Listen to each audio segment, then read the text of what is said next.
Hello and welcome. I'm James Baggott, founder of Car Dealer Magazine, and today I'm talking to PSA Group MD Alison Jones. She runs a group made up of Peugeot, Citroën, DS and Vauxhall. Good afternoon, Alison. Good afternoon. Thank you very much for joining me. A very turbulent time in the motor industry at the moment. My first question is, are you 100% convinced the dealers are going to be open on June the 1st? I think our dealers will be. I think they're getting ready. I think there is an economic need. We recognise the health crisis, obviously, but there is also an economic crisis, and we've been working really closely with our dealers throughout this entire period in terms of obviously keeping after sales open for the key workers, and then at the same time, how you get your business ready. And you saw we've had home delivery, we've now got click and collect that has just come through. We have to get our businesses working. So yes, I do believe they will be. Because there's a little bit of ambiguity, isn't there, at the moment, and that in that whether dealers are going to be included in that first wave of retail. I mean, in the conversations you've had with industry bodies, with government officials, I mean, are you confident that we will be included in that first wave? I think we're putting all of the pressure into government to explain why it's really important. It was strange because we were excluded, included in the ones that had to be closed at the end of March. And there is these levels of ambiguity around what's essential, what's non-essential, but also the message about getting ready to be able to go back to work and go back to work where you can and you can't work from home. And as we've taken great lengths to demonstrate, we are ready. We have a safe environment. If you compare us to the housing market or you compare to garden centres, showrooms can absolutely be made safe with all of the protocols that have been spoken about in the automotive press and so on. So that's what we're explaining to government, and explaining how we're an important contributor to the economic situation of our country. And so alongside the health and recognising the health crisis, we have a job to get all of those staff employed. We have 5,500 people employed across PSA, then our associated retailers, and it's 850,000 people involved in automotive across the UK. That's a big population, and the showrooms are a key part of that, absolutely key for our customers. So we do need them to be open, and I'm confident that we're getting that message across. Fingers crossed that happens and we do get some good news in the next couple of weeks that it's definitely happening on June the 1st. I mean, what effect does it have having your dealers close to your business overall? Well, obviously the showroom for customers is a key part of that final decision making. You've seen that many of our industry have digital solutions for customers. We knew before we went into COVID-19 crisis that customers browsed, searched, researched and made decisions online. And we've adapted within PSA very quickly to be able to increase that digital offering for customers. And we've seen that they're more open to looking at things online and having discussions online. But of course, when you get to that final decision making, if it is a different vehicle for you, whether it be a car or a van, the showroom and the expertise that you get in that showroom, the ability to physically see and touch the vehicle of choice is an important factor. And that's why it is so important. Click and collect means you can come and collect your vehicle outside the showroom. But obviously, comfort would mean you'd want to do it in the vehicle handover bay or the corner of the showroom, which many of us have and operate. So it's about that customer comfort as well as the expertise that you get from the showrooms. What are your thoughts on a stimulus package for the UK automotive industry? What would you like to see lobbied for? Well, we've been involved obviously with the industry in terms of doing that. In terms of a stimulus to get customers coming back, there's different schools of thought in that customers may wait for a stimulus package before making that decision, and we want to be responsible for kickstarting our industry ourselves. So we will push on in the ways that we've spoken about through getting the showrooms open, getting those customers whose vehicles were sold to them but they got caught up in the lockdown handed over to them. But to have a stimulus package, we would say it definitely needs to be around CO2 and not just ultra low emission vehicles. There are some really good ICE vehicles now with low CO2, so that would encourage customers to go into lower CO2 vehicles and ultra low emission vehicles, and then to have a cap on that value, because it needs to help the people who need the help the most. And that's what we're working with and putting into government alongside industry colleagues, and that debate is finishing at the moment. So what appetite do you think there is in the government to help the automotive industry with a scheme like this? I think they recognise the automotive is a key part of getting the economy moving. So I think they're interested in the discussion. Whether they will ultimately support it, I don't know, but I think it absolutely needs to be still around the environmental credentials that we've been working to as an industry. As you know, within PSA, we've achieved our CO2 targets every month since January. We're committed to that in terms of making sure that we do contribute to that reduction in CO2 as our part and part of the industry. And so therefore, I think anything the government decide needs to be absolutely still linked to those decisions and those measures that we made, or those commitments we made before we got into COVID-19. They won't go away just because we've had the crisis that we've had. And so it's right that any support is given linked to that. We were chatting to Jaguar Land Rover's boss, Rawdon Glover, last week on a similar topic. He said he would like to see a package put in place by July, so he could plan for it. When would you like to see something put in place along these lines?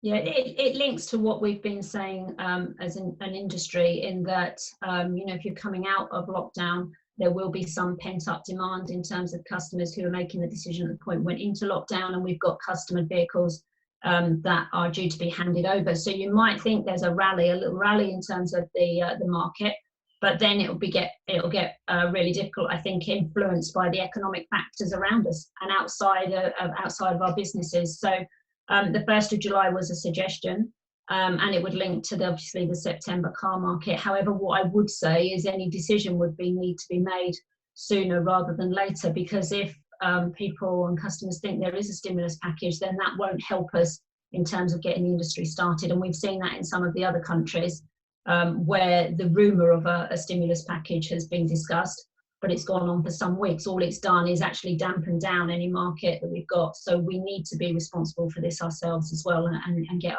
our part of the economy moving. Do you think that's what's happened in Germany there? Because they're having a conversation about scrappage, aren't they, at the moment with the German government? And those conversations are getting louder and louder all the time. Is that what's kept people out of German showrooms, do you think? I think so, yeah, and I think we can see that. Why wouldn't you, as a customer, if you thought that there would be some additional money for your vehicle, you would hold on. And so that is the frustration I think they're feeling within Germany, definitely, yes, and we need to avoid that. We have worked really hard to get our business ready through our retailer network, through our own business. You've seen what we've demonstrated in our plants in terms of being ready to operate in a safe and compliant way in line with all of the government guidelines and beyond in many cases. We've done the same with our retailer network. We cannot then be slowed down by delays in decision making, and that's why we've said regardless, we want to push and get our economy moving. So if there is any support from government, it needs to be swift and fast, or no, we're not going to, and we need to move on. Any delay will not help the situation at all. And what would be your percentage if you were putting on the chance of it actually happening?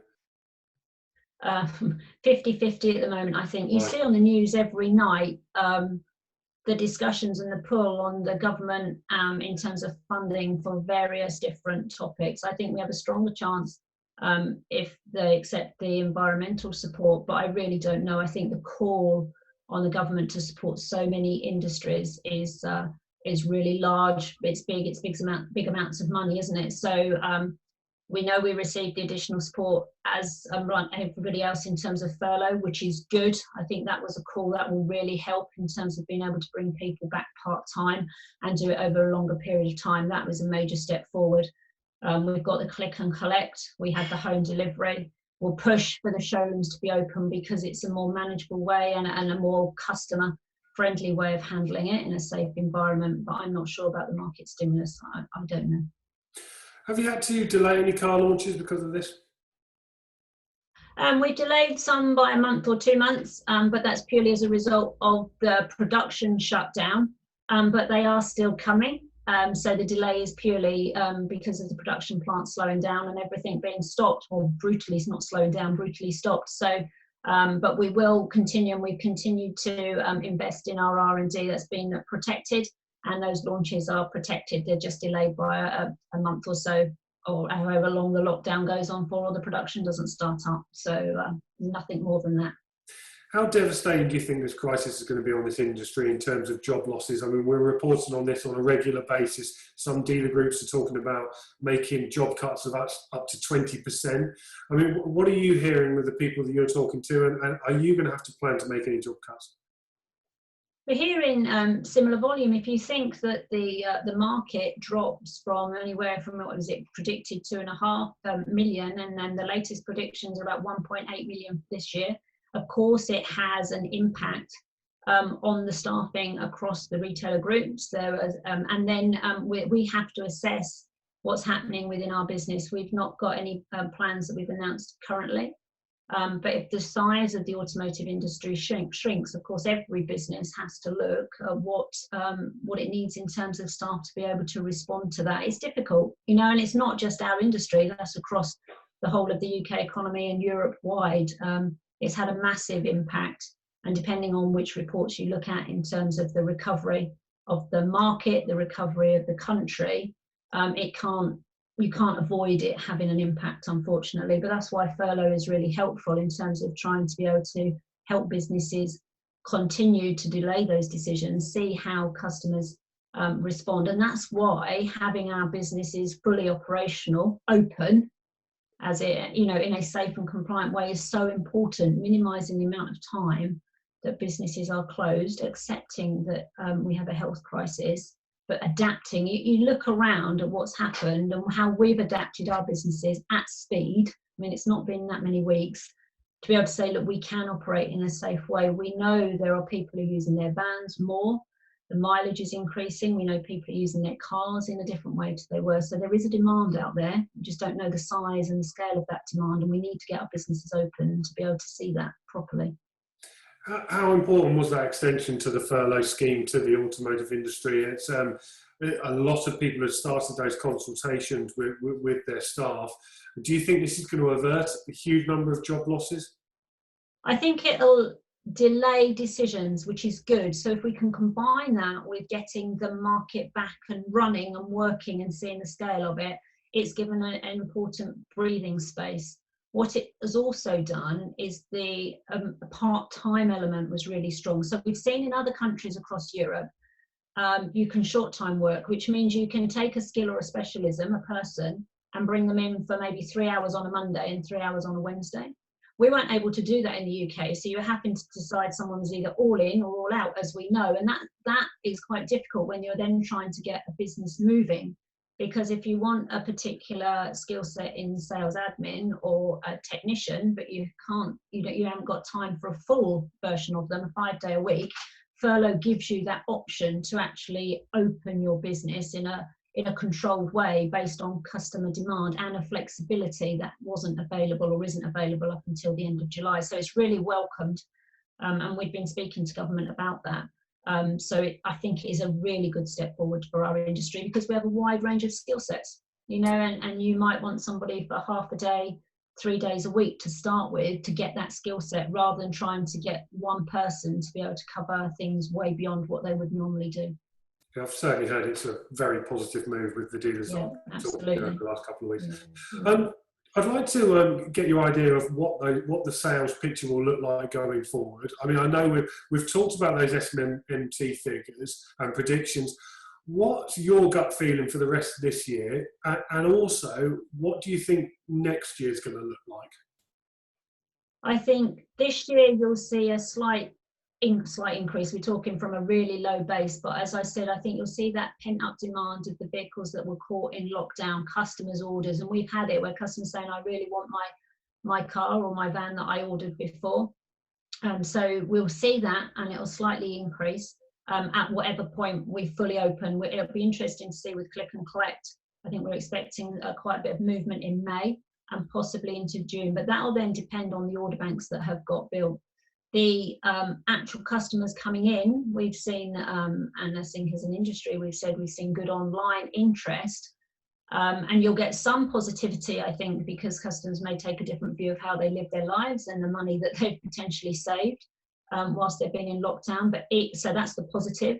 We are also seeing customers talking positively about maybe using cars when historically they've used public transport, so that's good. But then on the other side, what you've got is many people who've been furloughed on 80% of their salary, or they've lost their jobs, and therefore the car or van purchase may be a different consideration for them, and which is a negative. You know, they may defer that decision.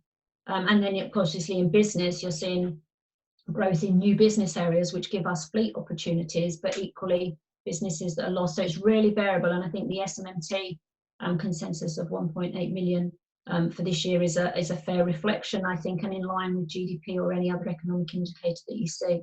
I think next year will grow beyond that, although you've got the Brexit impact and the tariff impact in there. So I think it will grow, but maybe not to the levels that we had pre-COVID-19, because we don't know how long the economic impact will go on, and people who've lived through 2008, 2009 crisis said it took some years to do that. And of course, this is on a far wider scale, affecting many more industries, many more countries. So I think it will grow from where we are now, but we've got a long road to go in terms of getting back to anywhere near where we were before we went into lockdown. So if you think 1.8 million for this year, what would be the figure you would peg next year, I guess? Well, the SMMT have got anywhere between 2.1 and 2.3. I think I might be towards the lower end of that, but we operate within the SMMT figures that we have. So, and if you think before this, it was, I think it was a prediction of 2.5 for next year, but we, of course, if you've got the Brexit impact as well. So, and if Brexit comes in with tariffs at the beginning of the year, that will have an impact as well, because obviously the prices of vehicles will go up across the industry, and we know that always has an elastic effect for customers in terms of choosing their purchase and when they make the decision to buy their next car. Is this crisis going to change car sales forever? What, in terms of the way we go to market, do you think? Yeah. Is that what you mean? Yeah, I think so. I think, and some of it for the good. Some of it driven by industry and some by customers. So if I take, for example, we've always as an industry tried to move things online or then respond to independents and other people, you know, outside of OEMs such as yourselves, in terms of how you do reviews and how you engage with customers. So we've seen that growing over a period of time. I think what's happened as a result of us all going into lockdown is that people are even more using their digital, and I think the industry has responded. We definitely have responded in terms of making more of the infrastructure, if you like, to buying a vehicle available online. So we've always had selling online with Peugeot going all the way through. So we've now implemented that for Citroën and DS coming really shortly. So you can do a lot of that online. You've got video chats, you've got video walkarounds of the vehicle, and I think that will only increase, so that in theory you can do a lot more of your car buying, even more than before COVID-19, online. That then says, okay, so then when I do speak to an expert, as we could see it going before, this is exactly what I expect of that expert. And we know also in finance, so we've now got documentation, so you can do it all electronically. But that's, you know, then you think about that though, and you think from a customer's perspective, that's really good. We've actually driven that ease and convenience and taken away some of the mystery for customers in terms of buying a vehicle. And I'm really passionate about that, you know, making it easy for all our car buying population, regardless of how interested they are in engine sizes and the technical detail of vehicles. Appealing to those other customers as well. So I think that's the positive that will come out of this, absolutely. How was the PSA Group performing up until the lockdown, and how long are you estimating it's going to take for you to get back to that situation? We were performing well across, I mean, you've seen our global figures and our European figures, and our UK figures match that. You know, we were growing our profitability. We had just come out with highest operating margin in Europe. We are CO2 compliant since the 1st of January. Our customer satisfaction was improving. In fact, in some of the surveys, Citroën had really moved up the rankings to be one of the top manufacturers for that. So we were doing really well. So I think, I don't know is the answer in terms of how long it will take to get back to that. I don't think it's the PSA versus others impact. I think there's an industry impact on there, and we're determined that we will continue to be strong in those elements that were important to us and our customers before the crisis. But it's hard to predict, because it's hard to predict how long lockdowns will continue. We will push hard, and then you don't know how we are going to respond as customers or humans in our lives, for the reasons I've just said, the positive impacts you get on car buying and van buying potentially, and then the economic impacts that may be negative. And there are so many variables, it's really difficult to tell. But I think feeling this will definitely go on into next year before our new normal feels like normal. The social distancing will continue for months, so we have to adapt as an industry, and that's what we've been working on with our network to enable us to do that. But it'll be well into next year before you can even then think about the size of the economic impact. But we took strong steps early as PSA, and that's really important. And we're now taking strong steps, and have been, to start our businesses back up again. And we spoke about restart. I said to my team this morning, we are not in restart, we have started. You know, we've got home delivery, we've got click and collect. Our after sales businesses have been more than half of them open throughout the entire period. It's about growing now in a safe way, healthy, compliant way, but growing our business. We have a responsibility to make our contribution to the economy for the sake of our business and our retailers and our customers. Do you think the government, Alison, has done enough to help the industry out through this period? Yes, I do. I think with the adaptations to furlough, with the different rate supports and tax supports that they have given to the network and to businesses, I know we speak about market stimulus, but you know, it's a really unpredictable environment. I think they have listened and they have responded, and I think we've managed to get our voice heard. You know, we might argue that it took another week or another month, but you know, when you're balancing the health crisis and the economic crisis, it's quite a hard call to make. But that's why we're pushing now and saying, look, we've adapted.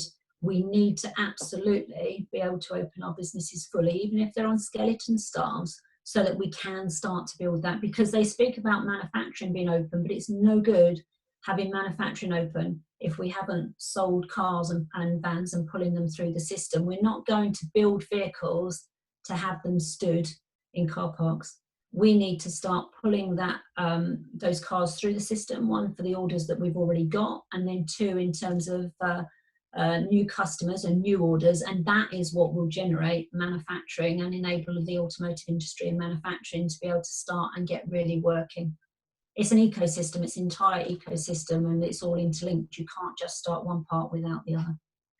Alison, it must have been an incredibly stressful time over the last few weeks and months for you. Do you enjoy your job?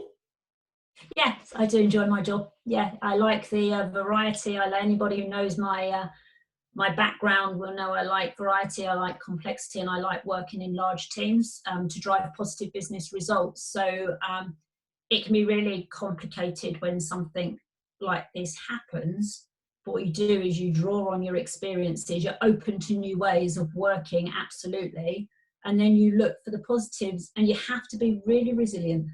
You just have to keep working forward step by step, because if you stand still, you'll go backwards, and that's not what we're about. We are really, and I personally am really driven by positive business results. Now, that can be hard if your business is frozen, but what you do is you have to then work with a core team, because of course many of our team have been furloughed as well, to find a way forward. I take a great responsibility of making sure that we have a business that is strong in whatever the current economic environment is. That means sometimes you have to take tough decisions, but it doesn't mean that you can't be proud of what you're doing. So enjoyment might not be the right word in the time, but overall, yes, I absolutely do enjoy the job I do. I enjoy the variety of after sales, customer service, the marketing, digital aspects. It's a fascinating business, PSA, fascinating company to work in, yeah. And I'm really pleased I'm doing the job I'm doing.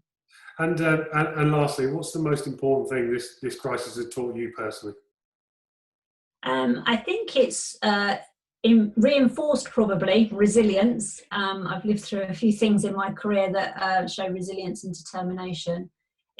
reinforces the power of that a small team can have. So it's not always about the size of the team that you've got. When you're really having to think about what you focus on, it means that you can get positive results even in really dark days. And positive, sometimes is just we've moved one step further forward, or when we've been knocked back by something that's happened in the economic environment around us, we've been able to respond to it. The use of digital tools and the use of thinking very differently about how we work, like the conversation we're having today, has been a revelation. So we were always strong home workers, if you like, but not to the level we are now. And that has given a flexibility and an efficiency. We know what is not efficient working like this and what is efficient. So we will very much use that to assess what we're doing. And the power of the team. The power of the team is absolutely paramount, and that's been demonstrated throughout this crisis. Alison, thank you very much for giving up your time today. I wish you the best of luck with getting those dealers back to work in the next few weeks. I mean, we would love to see it. So best of luck with that, and thank you very much for joining us. For more interviews like this one, join us daily on Car Dealer Live. Log on to cardealermagazine.co.uk every weekday and midday to see who I'm chatting to. Thanks for watching this one. Goodbye.